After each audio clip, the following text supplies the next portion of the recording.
This is a reading from the Virgin Mary in the writings of Maria Valtorta by Father Gabriel M. Roschini, OSM. The flight of Mary's spirit to heaven. Jesus speaking to the seer. As a tired lily, having exhaled all its perfumes, bows down under the stars and closes its white chalice, so did Mary, my mother, when her last hour had come. She composed herself on her bed and closed her eyes to everything around her so as to concentrate on her ultimate, serene contemplation of God.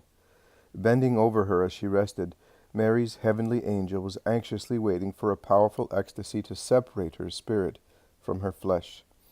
At the time decreed by God, her spirit would be forever taken away from earth. Meanwhile, God's sweet, pressing invitation was already descending from heaven. Also bending over her mysterious rest, her earthly angel, John, was keeping watch over the mother who was to leave him. When he saw that she had passed away, he kept watching over her so that no profane, curious glances should disturb, after her death, the immaculate spouse and mother of God, asleep, so peaceful, so beautiful. Poema 10, page 350. Let us move on to the specific aspect of this ecstasy of love, the ecstasy of ecstasies, the one which crowned the earthly life of the noble Mother of God. Folding her arms on her chest, Mary lowers her eyelids on her soft eyes that sparkle with love.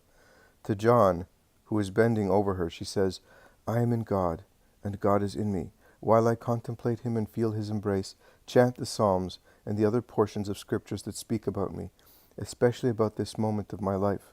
The Spirit of wisdom will tell you which ones. After that, recite my son's prayer. Repeat to me the words of the Archangel at the Annunciation, and Elizabeth's words, and my hymn of praise. I will pay attention with whatever remains of me on this earth. John resists the tears welling up from his heart, and tries to master the emotions that trouble him. He intones Psalm 118, footnote 182. In this passage, Maria Valtorta refers to the Psalms according to the numberings of the Vulgate editor. Psalm 118, Hebrew numbering 119, begins thus: Blessed are the undefiled in the way, who walk in the law of the Lord. Blessed are they that search his testimonies, that seek him with their whole heart. Douay. This psalm is called an alphabetical psalm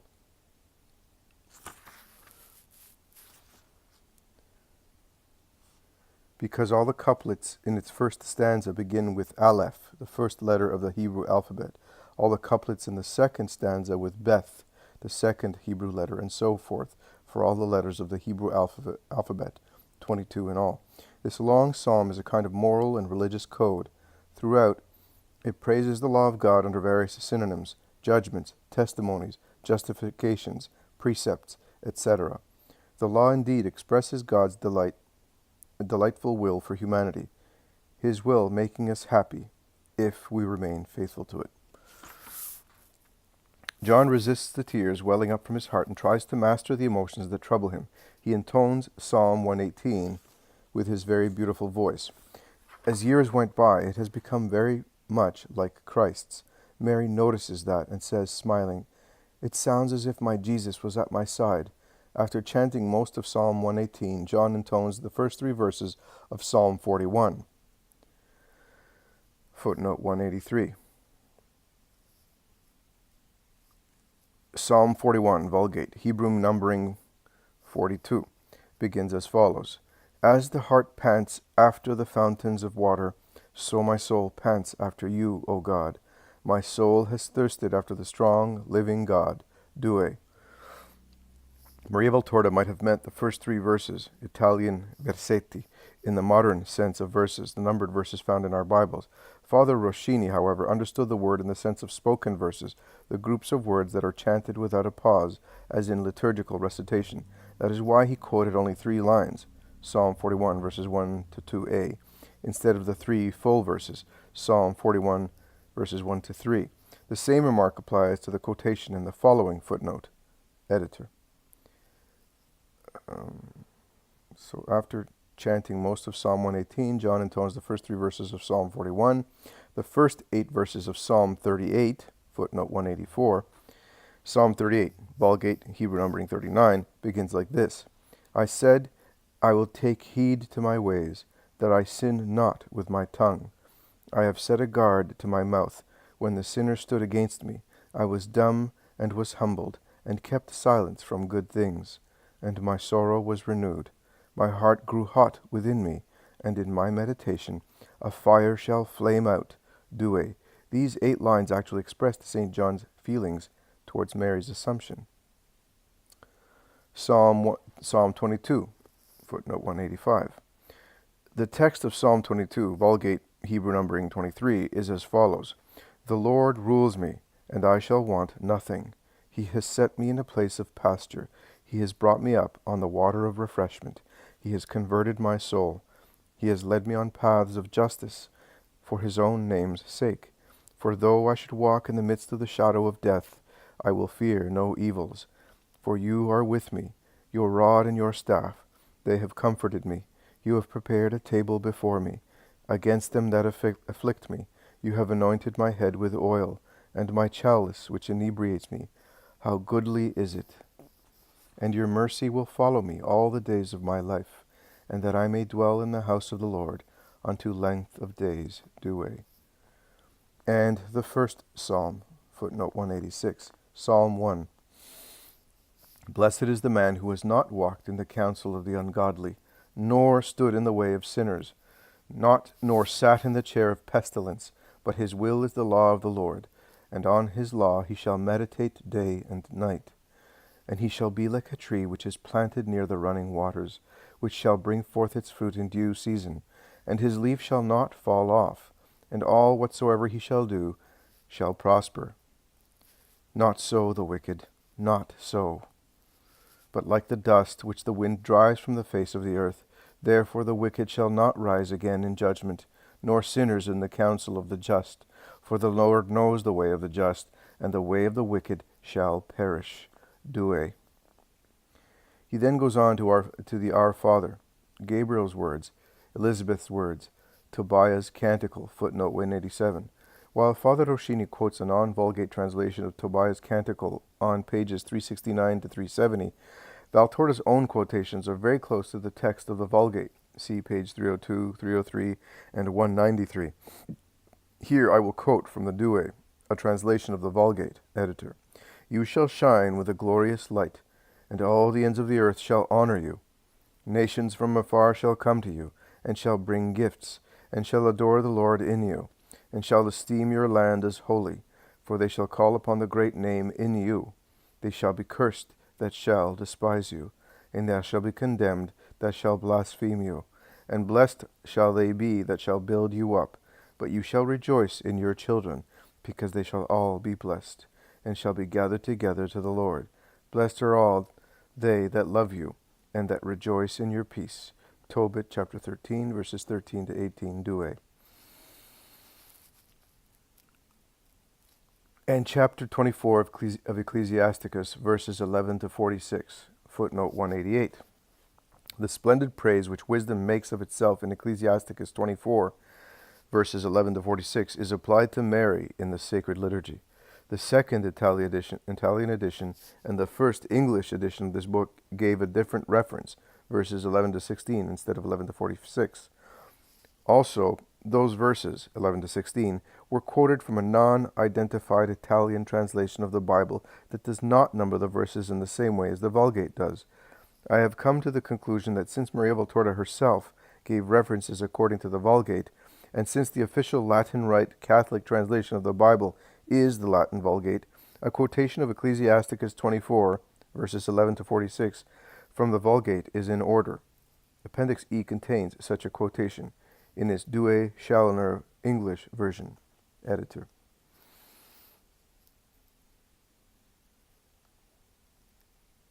Finally, he intones the Magnificat.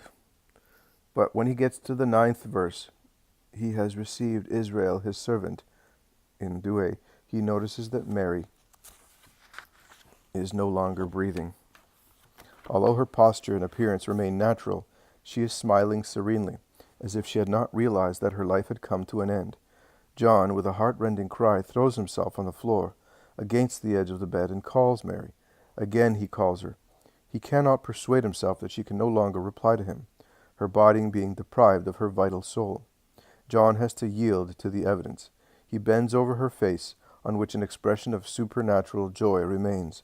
Tears after tears drop from his eyes onto Mary's sweet face and pure hands, so delicately folded on her chest. This is the only bath which Mary's body received, the tears of the apostle of love, whom she adopted as a son at Jesus' request. When he recovers from his initial outburst of grief, John remembers Mary's last wishes. Since the flaps of her ample linen coat are hanging along the bed's edge, John lifts them and spreads them on her body. He lifts the veil which was hanging from the pillow and spreads it over her head. Mary now looks like a statue of white marble, lying on the lid of a sarcophagus. John gazes at her for a long time, which draws yet more tears from his eyes. He then rearranges the room, removing any superfluous objects. He leaves only the bed, and against the wall a little table. On it he puts the chest that contains the relics. He also leaves a stool between the bed on which Mary is lying and the door that leads out onto the roof terrace. Finally, John leaves a night table on which stands a lantern. He lights it, because evening is coming. John quickly goes down to the Garden of Gethsemane to pick as many flowers as he can find, as well as olive boughs with the olives already formed. He returns to the little room. The light shed by the lantern enables him to arrange the boughs and flowers around Mary's body. Mary seems to be in the middle of a huge crown. While doing this, John talks to her as if she could hear him. "You always were a lily of the valley." Footnote 189. This is an allusion to the Canticle of Canticles, chapter 2, verse 1.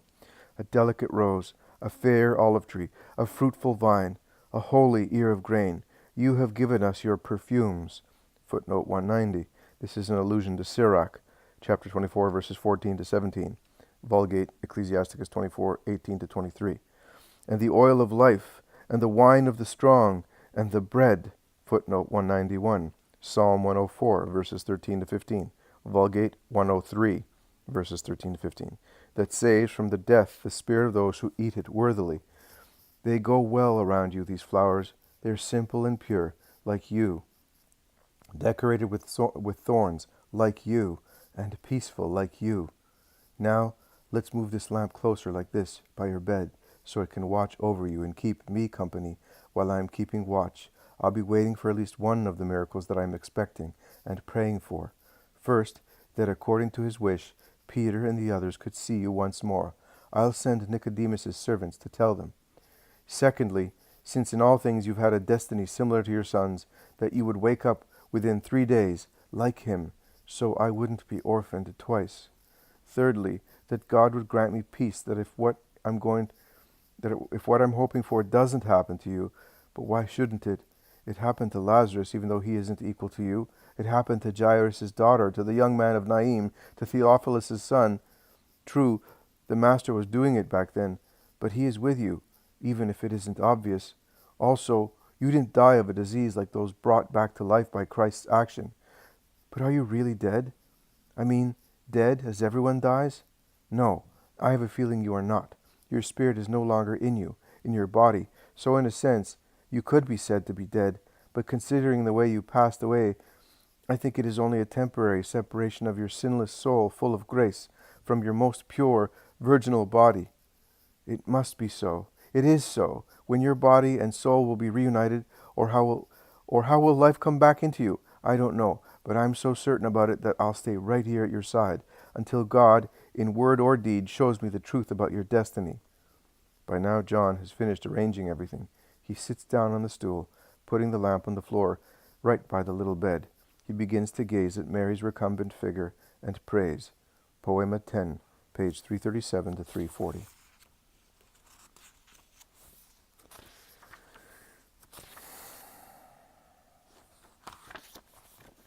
Mary's Assumption, body and soul, into heavenly glory. 3 days have gone by. Footnote 192.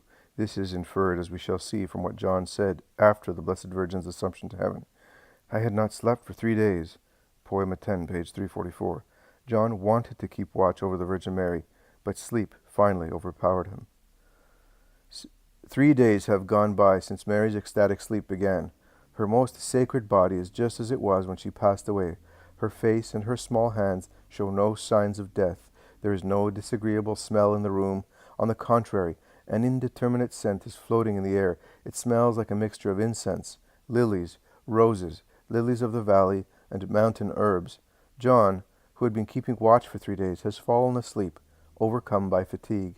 He is sitting on the stool with his shoulders leaning on the wall by the open door, which leads out to the roof terrace. The lantern, which is on the floor, sheds light on him from head to foot. His face is visibly drawn. It is very pale except around the eyes, where it is red from having wept. Day must be beginning to dawn, because the roof deck and the olive trees around the house can be seen in faint light. As it grows brighter, light entering the room through the open door helps one to discern objects that were too far from the small lamp to see until now. Suddenly the room is filled with a bright light, a silvery light that has the touch of a bluish hue. It is almost phosphoric. It increases until it drowns the lamp in the light of dawn. It is similar to the light which flooded the cave of Bethlehem at the time of the divine birth. In this paradisiac light, some angelic creatures appeared, whose splendid light outshines the powerful light that came before them. As it happened, when the angels appeared to the shepherds, sparks of many different colors dance about, flashing out of the angels' wings, whose slow motion makes a very soft harmonic murmur of arpeggios.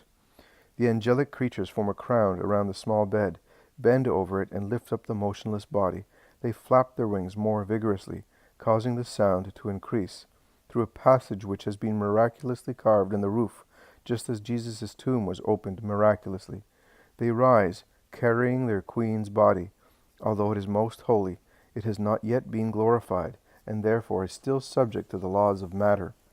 When Christ rose from the dead, however, he was already glorified, and no longer subject to them. The sound produced by the angel's wings is now as loud as the boom of an organ. John, though still asleep, has already stirred 2 or 3 times on his stool, as if the powerful light and the burr of the angel's wings had disturbed him. He now wakes up completely due to the powerful boom, and a strong wind streaming in from the pierced roof and out the door. It is like a whirlwind. It stirs up his clothing as well as the bedspread, since the bed is now empty. It snuffs out the lamp and shuts the door with a loud bang. Half asleep, the apostle looks round him to see what is happening. He notices that the bed is empty and the roof uncovered. Guessing that some wonder must have occurred, he runs out to the roof terrace. His spiritual instinct, or perhaps a heavenly inspiration, causes him to lift his head. With his hand he shields his eyes from the rising sun and looks. He can see Mary's body, still lifeless. In all respects it looks like someone sleeping. It is carried higher and higher by the angelic choir. The coat and veil flap as for one last salutation. Perhaps this is caused by the rapid assumption and the wind from the angel's wings. The flowers which John had put around Mary's body, he kept replacing them with fresh ones, have been held in place so far by the garment's folds. They now begin to fall on the roof terrace and on the ground in Gethsemane. The choir of angels' powerful Hosanna grows dimmer in the distance. John continues to gaze on the body as it is assumed to heaven. God certainly performed a wonder to comfort him and reward him for his love towards his adoptive mother. John can distinctly see Mary, surrounded by sun rays, as the sun has risen. He sees her come out of the ecstasy that separated her soul from her body. She comes back to life and stands up, since from now on she enjoys the properties of glorified bodies. John gazes intently. Against every natural law, God miraculously grants him the power to see Mary as she now is while being assumed into heaven. At this point she is no longer helped by the angels, who sing their hosannas around her. John is enraptured by this beautiful vision that no human pen, no human words, no artistic works will ever describe or reproduce, because it is indescribably beautiful. John is still leaning against the wall of the roof deck. He continues looking at this splendid, radiant, godly form going higher and higher. Really, Mary can be called a godly form, since she was formed in unique fashion by God, who wanted her to be immaculate, so that she in turn would mold the incarnate Word. Finally, the God who in love grants an ultimate, supreme wonder to John, the perfect lover. John sees the Most Holy Mother meeting with her Most Holy Son, who is also splendid and radiant, and whose handsomeness is indescribable. The Son descends swiftly from heaven, joins his mother, and presses her next to his heart. Together they are brighter than two great heavenly bodies. Then Jesus, together with Mary, returns to where he came from. Footnote 193. Further on, Valtorta adds the following noteworthy details, dictated by the Blessed Virgin. As I was assumed to the feet of the three whom I had always worshipped, my spirit was entirely absorbed in singing Hosanna. At first, a retinue of angelic spirits assisted me with my eternal heavenly birth. Then they followed me. My dear Jesus was waiting for me before I arrived at the threshold of heaven.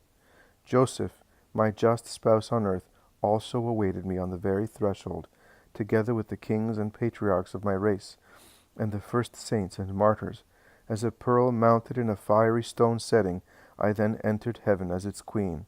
After suffering so much, and humbling myself as God's poor handmaid, I finally entered the kingdom of boundless happiness. Heaven's door was shut on the joy of having me, its queen, whose flesh, unlike any other mortal flesh, had been glorified before the final resurrection and the last judgment. Poema 10, page 353 to 354. John's vision has come to an end. John stops looking up. His tired face betrays both grief for losing Mary and joy at knowing that she has a glorious destiny. At this point, joy surpasses grief. He exclaims, "Thank you, O my God. Thank you. I had a feeling this would happen, and I wanted to stay awake so I would not miss anything. But I had not slept for 3 days. Sleep, exhaustion, and grief overpowered me when the Assumption was about to begin.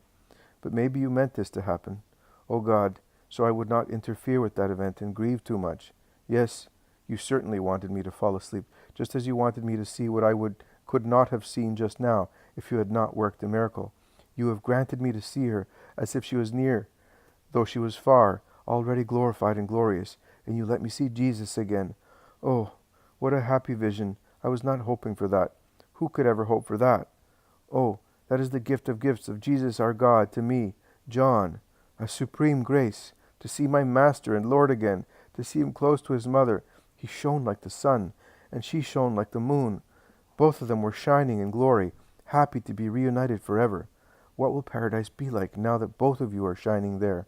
You, the great stars of the heavenly Jerusalem. What will be the joy of the choirs of angels and the saints? It is the same joy that I felt when I saw the mother with her son. Now all her sufferings are over. All their sufferings, I should say. I'm not sad anymore, and I'm filled with peace. 2 of the 3 miracles I asked God for have come true. I have seen life come back in Mary, and I feel peace come back to me. I'm not anguished anymore, because I've seen both of you reunited in glory. Oh God, thank you. And thank you that, in a most holy creature, though only a human being, you have enabled me to see what the saints will be like. Thank you for enabling me to see what it will be like after the last judgment and the resurrection of the flesh. When we die, our spirits go up to heaven, but in the end, our bodies will be reunited to them and fused with them. I did not have to see to believe, because I have always firmly believed in everything the Master said. But many will doubt that after centuries and thousands of years, our flesh, by then turned to dust, could once again become a living body. Now I will be able to tell them and swear on the highest things that not only Christ came back to life of his own divine power, but his mother too came back to life 3 days after she died, if we can say that her death was a true death. Her flesh was reunited with her soul and went up to her eternal dwelling in heaven, close to her Son. I will be able to say, believe, all you Christians, in the resurrection of the flesh at the end of times. Believe in life everlasting of both soul and body, a happy life for the saints, a horrible one for the unrepented sinners. Just as Jesus and Mary lived like saints, believe and live holy lives so as to share in their lot. I have seen their bodies go up to heaven. I can testify to it. Live justly, so one day you too, in body and soul, can be part of that new and eternal world at the side of Jesus, the Son, and Mary, the star of all stars. Thank you again, O God, and now let us pick up whatever remains of her, the flowers that fell off her clothes and the olive boughs left behind on her bed. Let us keep them. They will be useful. Yes, I can use them to help and comfort my brothers who could not make it in time. Sooner or later I will see them. John also picks up the flower petals that broke off as the flowers fell off Mary when she was assumed. Holding them in a fold of his tunic, he enters the room. He then pays closer attention to the opening in the roof and exclaims, "Another marvel!